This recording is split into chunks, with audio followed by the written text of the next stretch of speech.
You know, there's a lot of couples who are struggling with infertility, and part of that process sometimes is that, maybe you're considering IVF, in vitro fertilization. And the reality is that our Christian faith actually interacts with that process, that it should inform the decisions that we make along the way. So that's what we're going to talk about today, so that you all can have the information to make the decisions. So we have a lot of information to cover in this video, which we'll be talking solely on IVF. But there's a couple questions and kind of the heart behind us doing all of that we will not be covering in this video. So we have a video that we did last year for Mother's Day that goes over our story and why we're doing this, our heart behind it. It's just something we're not going to be covering today because we have so much info that in that one it'll kind of share more how we feel and our heart behind it. But another thing that is the backbone of all of this, and if you don't have the answer to this question, I would like for you to go and reference this. It's on our website, and it's about conception significant. Does life begin at conception? I think that is the first question that we all need to answer and understand, and then that kind of leads us into how do we apply all of this, which is kind of where we're at in this video, which is the application of that truth. And so today we're going to just be talking more about answering that, but it comes from the foundation of understanding life at conception. Yeah, and we'll reference those videos below so that you can take a look at those if that's where you're at. So just to make this easy, we're going to put some timestamps below in the description, as well as I think it's just at the bottom of the video so that you can kind of get to the point that you're wondering and answering the questions that you have. But I also just want to give an introduction that normally when you hear IVF, there's probably an approach that you're thinking of and you think that you know what IVF is. But there's actually two approaches. There's one that is less well known. And because IVF, as we're going to talk about today, it can get really complicated in trying to maneuver through all the decisions you have to make and have that align with life beginning at conception and just our faith, that there's another approach that can make that a lot easier and simpler. It's not as readily available, but it makes it just a lot easier to walk through. So we're going to talk about both of those, how to walk through a traditional IVF in a way that is consistent with our faith, and also another approach that actually it kind of makes it real easy. So I'm going to let Joseph get started on all of the research that he has really been doing. Yeah. So as Monica said, there's sort of two approaches to IVF, and we're going to start with the more traditional one, the one that you're probably more familiar with. And maybe you're familiar with it, maybe you're not, but I think that either way, it might be beneficial if I sort of walk through the major steps in the process of that traditional approach to IVF. These will be different, though, than that alternate approach that I'm going to talk about later. The first step in the process is basically that the eggs and sperm are harvested from the husband and wife. And then the second step is that conception occurs. So right off the bat, conception is occurring. And that's something that's really important as far as, we'll be making the decisions along the way.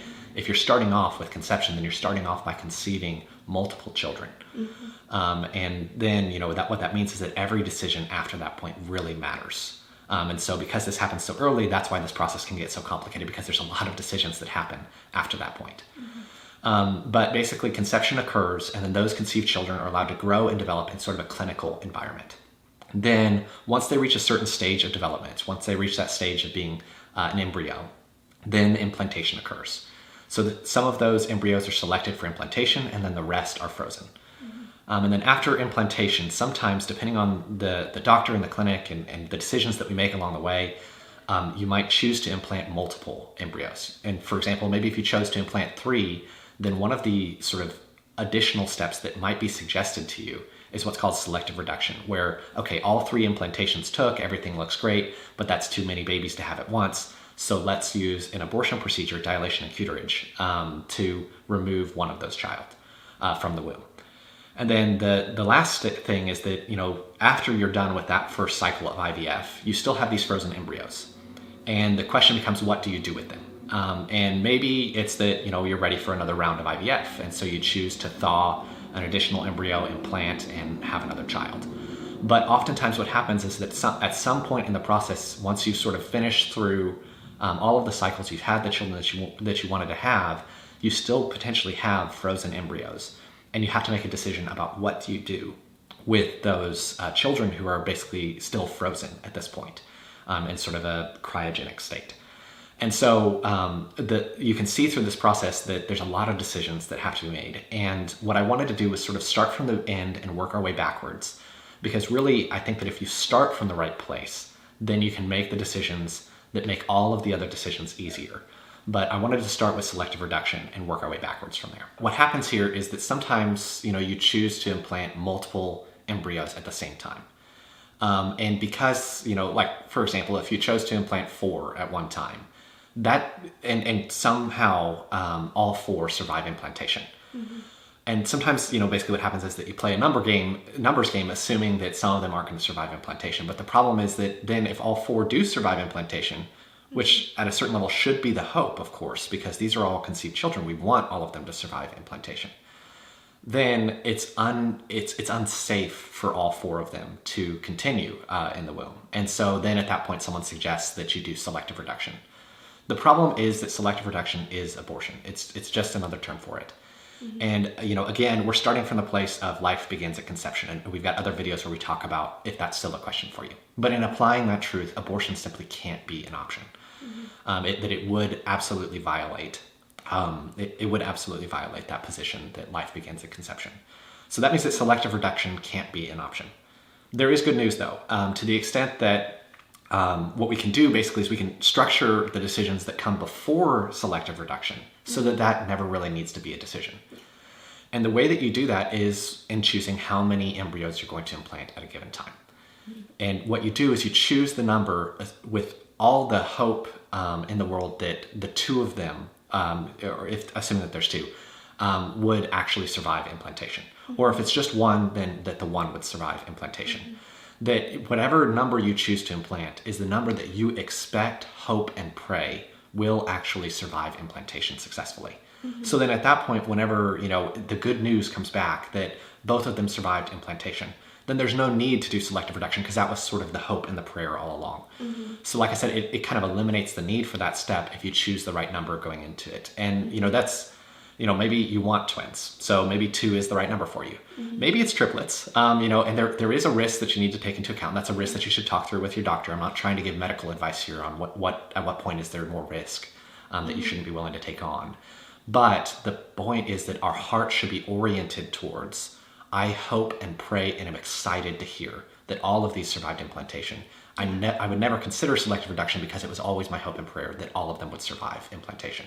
And once we choose how many to implant based on that eliminates that need for that second step. So the next step in the process that I wanted to talk about is the step right before that, which is the decision to implant. And basically what happens as part of the process is that the clinician will take a look at the embryos who are conceived and take a look at basically some different factors, some different ways that they can assess how likely is that child to survive implantation. So they'll look at morphology ratings, maybe they'll suggest doing a pre-implantation genetic screening. And the purpose of the process of doing those steps sometimes can be to decide not to implant certain embryos that might have a risk of birth defects or might have a lower chance of surviving implantation. The problem is that decision is not made, it's basically unaware of the fact that life has already begun. And that child has the right to continue that life. And these risks are just that. They are only risks. And so as we think about the fact that, okay, if life begins at conception, we need to respect and protect that life and do everything that we can to give that life, that person, the best chance at a successful implantation, at a healthy life, then the decisions that need to be made after that are basically consistent with selective reduction if we choose to thaw and just simply not implant one of those embryos. That once we choose to thaw an embryo, we need to do so with the decision to implant that embryo. Because otherwise, we really are making the exact same decision as selective reduction, where we are choosing to allow a life to end rather than doing everything in our power to keep that life going, to protect that life, as is sort of the responsibility that we're talking about with the fact that life begins at conception. So I just wanted to interrupt real quick because a lot of what Joseph is saying can be heavy to hear, especially if you've already walked through that in the past, or maybe you're walking through it right now. that it might feel like a burden on you.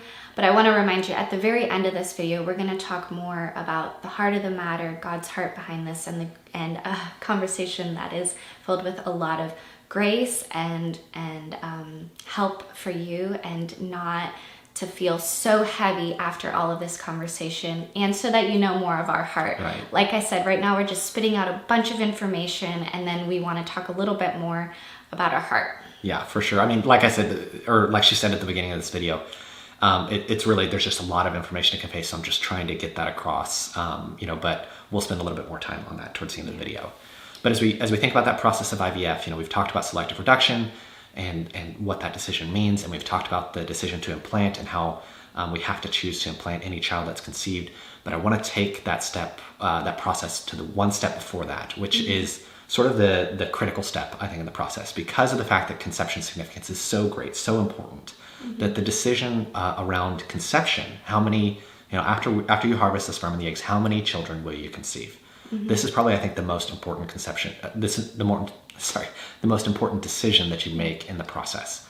And that if we make this decision right, that a lot of these other decisions along the way become a lot easier. And at the end of the day, what's important here is that we've accepted, like we said at the beginning, and maybe you're not there, you can watch the other resources that we have on this, but we've accepted that life begins at conception. And in trying to apply that, what that means is that every child that's conceived, we need to do everything in our power to make sure that they have the best chance for a healthy life, a healthy pregnancy. And I realize we don't control the outcomes. There are a lot of risks to this process, but we do control our decisions along the way. And I just want to encourage us to make the right decisions along the way that are consistent with respecting the fact that life begins at conception. And so there is no more important decision than the decision to conceive then in this process, because that's the decision that really matters the most from a faith perspective, from a spirituality perspective. And here's where sort of the challenge of traditional IVF comes in, because the traditional process of IVF is very expensive. And because of that, there's sort of, for lack of a better way of saying it, an economies of scale to conceiving multiple children at the beginning of the process. And you're sort of encouraged to play this numbers game. Oftentimes, I think the number that's recommended is around 15. So choosing to conceive 15 children at the start of the process. And sort of the way that it's explained is, well, some won't survive implantation, some won't. We won't even want to implant because of the risk of birth defects. And then, if even they do survive implantation, we might do some selective reduction. And you can hear in that there's just not a respect for the significance of conception, for the fact that those are 15 children. And we've already seen how those decisions that are suggested potentially along the way to reduce that number down to the number of children that you actually want to raise, it is actually decisions that you really shouldn't be allowed to make from the standpoint of respecting life beginning at conception. So here's really what I would suggest as the appropriate way to think about that decision. I'm not going to give you a number because that's really up to you. But the right way to think about it is that you want, just like that decision that we talked about earlier as far as implantation, whenever you choose to implant two, it's because you want to have twins and you're hopeful that both of them survive implantation. That same approach, that same thought process is the way to make the decision about conception. That however many children you conceive, your heart and your hope and your faith, your prayer is that all of them survive the entire process and that you're able to raise all of them. So whenever you're thinking about, do we conceive 15 children? The question that you ask yourself is, do we want to raise 15 children? And if the answer is yes, then that's fine. There's nothing wrong with, choosing to have more kids. But if the answer is no, then I think that you need to rethink the number. And maybe it's 5. Maybe you want to have a big family and 5 is the right number. Or maybe your definition of a big family is a little bit bigger than that, and that's fine too. But the point is that the decision that we make going into it is hoping and praying that every single one is conceived successfully, survives the process of being thawed and implanted, survives implantation successfully, ultimately is born healthy, and we're able to raise and love them. And if you start out with that decision, I want to show you how that eliminates all of the problems along the way in this process. That if you start with that mindset, you don't, and then you make the right decision at the implantation stage of wanting, you're going to choose to implant the number that you want to actually survive because your heart and your hope is that all 5 survive. So if that means you need to go one at a time, so be it. And then you never get to that point of selective reduction. And at the end of the process, you would never end up with those frozen embryos because you wanted all of those children that you started with. You wanted to raise all of them. Now, I realize as I say this, there's the practical problem, right? Of, okay, well, what if we start with 5 and none of them end up surviving? And that's a tragedy, right? And I know that would be difficult, but then we wouldn't have the money to try again, or something like that. And I realize that what this means basically is that we're not being as sort of efficient with our time and our money and our resources into the process. But the purpose of making this approach is to be far more careful with the more precious commodity, which is the children that are conceived in the process. Yeah. And there is an element of prayer and faith that goes into that. I believe that God can absolutely bless the process of IVF, but I believe that we want to do things His way, that we want to get on His side of the equation. It sort of reminds me of the story of Joshua, where he went and he to the commander of the Lord's armies and said, "Are you for us or against us? Are you for us or for our enemies?" And he said, "No, but I am for the Lord." And then Joshua realized, I'm not here to have you fight my battles. I'm here to fight your battles. And I think that some of what I'm trying to get at is that we want to be doing this the way that God intended, which is that conception matters. And like I said, we've got other videos where we talk about where God makes that clear in the scriptures. Yeah, and something that we've covered in another video, I forget exactly which one, because we've done another one on just a bunch of our different resources on this topic. But just recognizing, I think it was our Mother's Day post, recognizing that if you have conceived, and I understand the desire to be a mom and the waiting and all of that, that if you have conceived, even if the process doesn't go all the way through, and I understand wanting to have and hold a baby, but if you have conceived, from that moment that there is conception, that you are a mom and that you are a dad, and that at that moment, you have these children, and you're now a parent that is, even though there's more steps to go through, that from that very moment that you are a parent making decisions for that child. And so just regarding life from that very first step, and regarding that at that moment you're a mom and you're a dad, that from then on out you're going to be protecting your children. Yeah, and maybe, as she's saying that, I just want to acknowledge the fact that we're putting this video out for Mother's Day. So maybe you're going to go to a Mother's Day service this weekend, and maybe you've conceived before, but you've had a miscarriage, or maybe you've gone through the process of IVF, and so you've had these conceptions, but you didn't really ever have maybe even a successful implantation. I want you to understand something, that because life begins at conception, that means that from the moment that conception has occurred, you are a mom, you are a dad. And so whenever they, at that service this weekend, say, could all of the moms stand? We want to give you a flower, or whatever it is that they do, you can stand with confidence that that is the biblical answer to that question, that you are a mom. And the other thing, and this, we've had 2 miscarriages. The other thing that brings us a lot of comfort is that we know from the scripture that we will see them again. That they will not return to us, as David said, but we will go to them.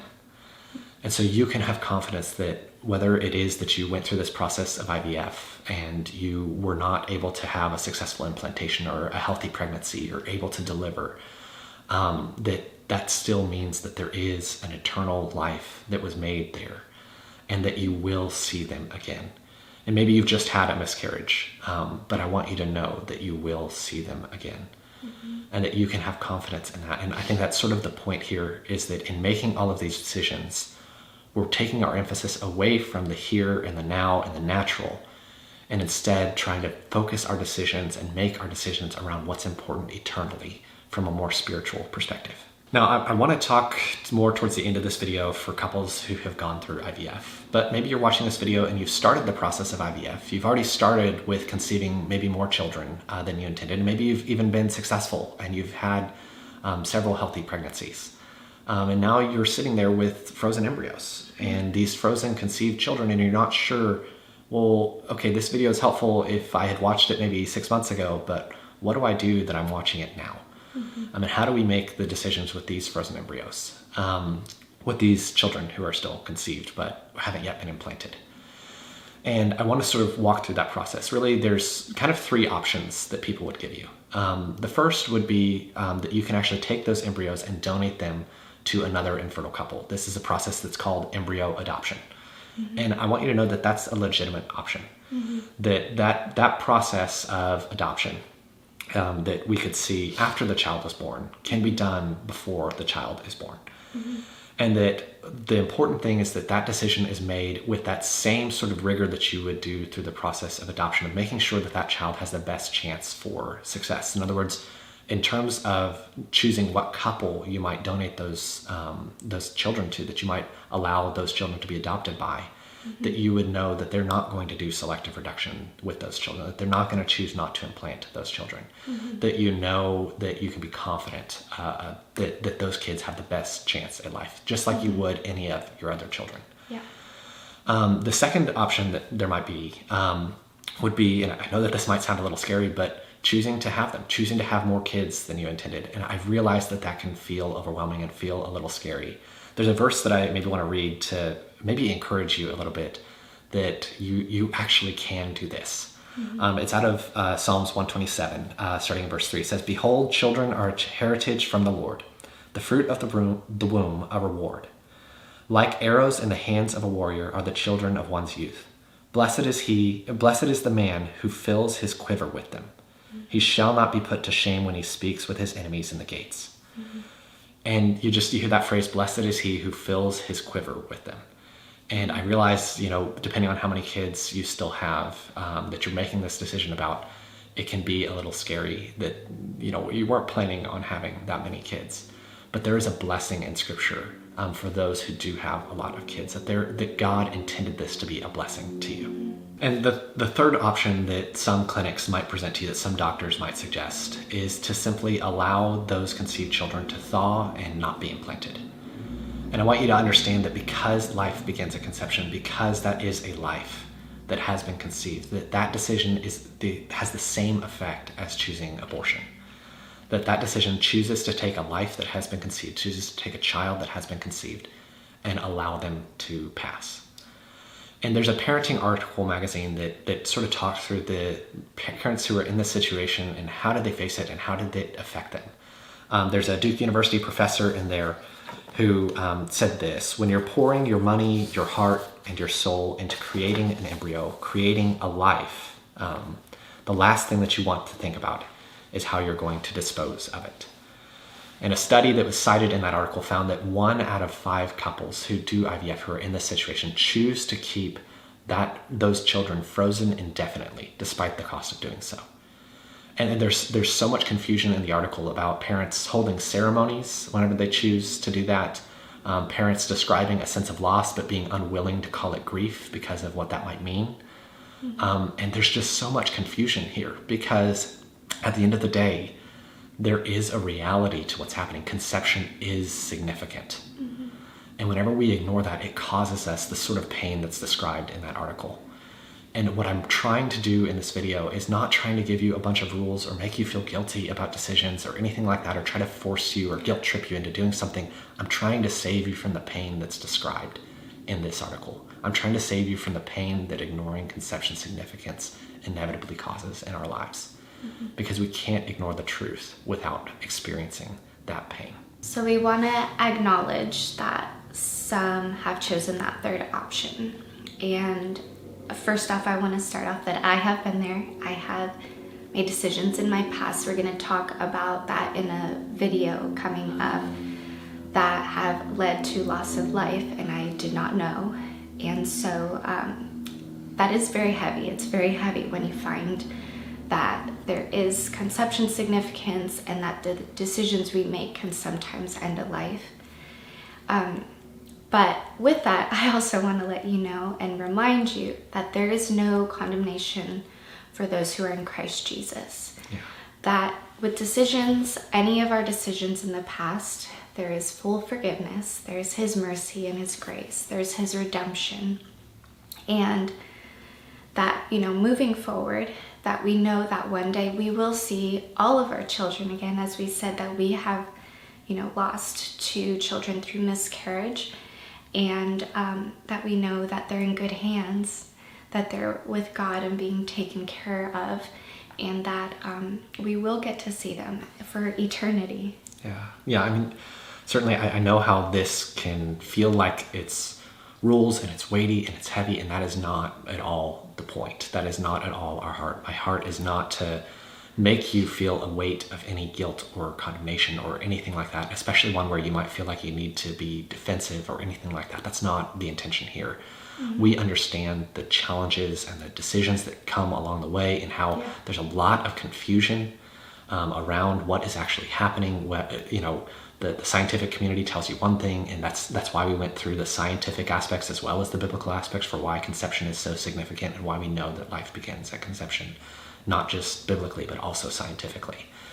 And all of that, I think what I want to get to is that morality is never a matter for rules or law. We know that from the scripture, that the law, I could never give you enough steps and enough rules to make us moral. It's just not possible. Morality is always an issue of the heart. And so the heart of the matter that I want to talk about here, the decisions that we make here, really comes from a decision to, like I said, respect and protect that life from the moment of conception. And if I could maybe sort of illustrate for you the challenge of IVF in a much sort of more conceptual sense, it's this, that in the natural process of conceiving and having children, there isn't a decision to implant. There's a decision to conceive. You choose whether or not you're going to have intercourse and try to conceive.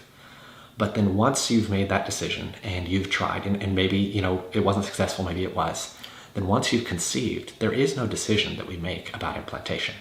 We choose, basically, it may not happen always, but implantation is a natural event that happens afterwards. And so what I'm trying to get at is that in the natural process, in the way that God designed things, once conception started, there wasn't a decision that we could make along the way to stop it. And in other words, a decision to conceive was the same as a decision to implant. And what I want to do is, in the process of doing IVF, is to think about it in that same way, that a decision to conceive is a decision to implant. That whenever we choose to conceive a child, we're doing so with the intention and the decision already made in our minds that we are going to implant that child. I mentioned at the beginning of this video that there's another approach to IVF that's a lot simpler to walk through. And to the extent that maybe you've decided as a couple that you want to do IVF or are seriously considering it, but you haven't actually started down that road yet, I'd really encourage you to watch this next part, because this process of IVF is so much simpler to walk through while regarding conception significance. And the reason that it's so much simpler is that it starts with egg freezing. It starts with frozen eggs. And these are eggs that haven't been fertilized. So this is through the process of using frozen eggs or egg freezing. It can sometimes also be called oocyte vitrification, which is a little bit just more of a technical or exact way of describing what's done. But I wanted to outline the process so that you can see why this is different and why it's so much simpler, and I'll walk you through it. So the first step in the process is that the eggs are harvested from the mom, and then they're frozen. And notice that conception hasn't occurred, so a child's life hasn't begun yet. Those eggs are then frozen, and then what happens as the next step is that they take a look at the frozen eggs and they choose some to thaw, and then the ones that are thawed, they then choose to fertilize and implant. So, maybe what happens is that they harvest, maybe even more than 15. They harvest 20 eggs. I don't know exactly the number that would be typical in this process, but they harvest a lot of eggs, but then they'll freeze all of them. And since conception hasn't occurred, there's no real thaw survival risk. There's no real issue with thawing and disposing of those eggs because it's all prior to the moment of conception. But then, maybe a handful of those are then thawed. And then inspection is done, and they look at the health of those eggs, again, before conception has occurred, and they choose, okay, let's thaw 5 of them. And in looking at the 5, really these 2 are the ones that are healthy. And then you can choose how many to fertilize. Maybe it's just 1, or maybe it's 2 because maybe you want to have twins. And then you fertilize and implant right away. And the benefit of that process is that there is such an immediate plan after the moment of conception, that the moment of conception is you make the plan to conceive and implant very close together. Those are really one decision, which, like I said before, is really sort of the crux of the issue with the other approach. And the other benefit to this is that then whenever you reach the end of the cycle, let's say that you've been very successful and you harvested 20 eggs and you were able to bam, bam, bam, 1, 2, 3, have a successful implantation. So you've got 17 frozen eggs left. Well, these are frozen eggs. They're not frozen embryos. Fertilization hasn't occurred, conception hasn't occurred, life hasn't begun. You can thaw them and dispose of them, and there's no moral issue. And so it's such a simpler process to go through. The other thing is, and I sort of mentioned this earlier, is that one part of the process of a traditional IVF is that the embryo is thawed after it's frozen. And the process of freezing and thawing the embryo actually presents a risk to that embryo that they won't survive that process. It's called a thaw survival risk. And because of the fact that all of this happens, you thaw the eggs before conception occurs, then if the egg doesn't survive, it's not its own living individual organism like we talked about, because conception hasn't occurred. So it eliminates the thaw survival risk for embryos because conception actually occurs after. The other good news is that this method is just as effective. That studies have shown that it is just as effective actually as using the fresh embryo cycle, which is sort of your best cycle in IVF, is that first cycle before you freeze and thaw the embryos and add that additional risk. The best cycle in IVF is that first cycle, which is what's called a fresh embryo transfer. In other words, an embryo that's never been frozen. But what's been shown is that these eggs that are thawed and then inspected, that they are just as likely to have a successful implantation and a healthy pregnancy as those fresh embryos. So this method is just as effective. Now, the only challenge to it is that maybe not every single IVF clinic does this. So what you want to do whenever you're choosing, if you decide to do IVF, and you want to do it this way, which like I said, it does really simplify the process, because really it's that easy. You just thaw the eggs, choose the best ones, fertilize and implant. And you've eliminated a lot of the sort of hazards along the way in the traditional process. So if you choose to do this, then just whenever you're choosing which clinic you'd go to, you want to make sure that they're able to do it in this way and have them describe the process to you. And refer back to this video and see if the process that they describe lines up more with this approach to IVF or the other. And just feel free to ask questions. And if you explain to them that our position is that life begins at conception, any child that's conceived in this process, we want to implant and have as a healthy pregnancy, do our part at least. Then they should be able to respect that and help guide you as to whether or not they're going to be able to do that for you. And so the good news is that it's not that rare. There are plenty of clinics. If you're in a big city, it's going to be easy to find an IVF clinic that will do this through egg freezing. So hopefully you found this video helpful. We've gone over the two approaches now, the first one being the traditional approach to IVF. And what we really want you to get from that is that the decision to conceive is always the decision to implant. Those are one and the same. Once life has started, we need to follow through with all of that to protect the life of the children that we've conceived. And then I know that part of that news, as we've walked through all of those steps, can bring some heaviness. And we really want you to understand, we've said this multiple times, that our heart is not to pass judgment or to bring condemnation on you. I know it can feel heavy, but I come from a place that we have both. I had to walk through this with Joseph in that there is healing, and there is, once you face the truth, as heavy as it is, that you can process it. And that's where we're coming from. We're coming from a place of wanting to help, that we have been there and we want to help other couples that are going to have to face this or have faced this, to walk it out, to not possibly prevent or help in the healing process.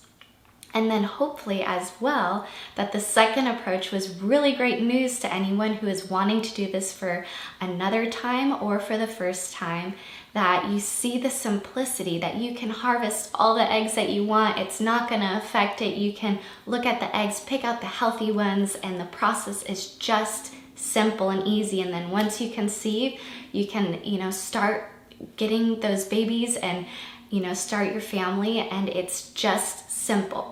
And so hopefully if you have any questions at all, if there was anything we didn't answer, or you need some help with the healing process, we have so many scriptures with that. We also have just so much more information. Like we said, there's a lot here. If you were left with a question, please reach out to us at our email at lovingtheology@gmail.com, or you can private message us, whether we're on Instagram, we're on Facebook, we're on YouTube. You can comment here, or you might not want to comment, something, but whatever it is, please reach out to us on all of our platforms. You can hear our podcast too, so that email might work the best. But we are hoping that this was informational to you, helpful, and that we are here for you as well. So thank you so much for listening. Yeah, thank you for joining us.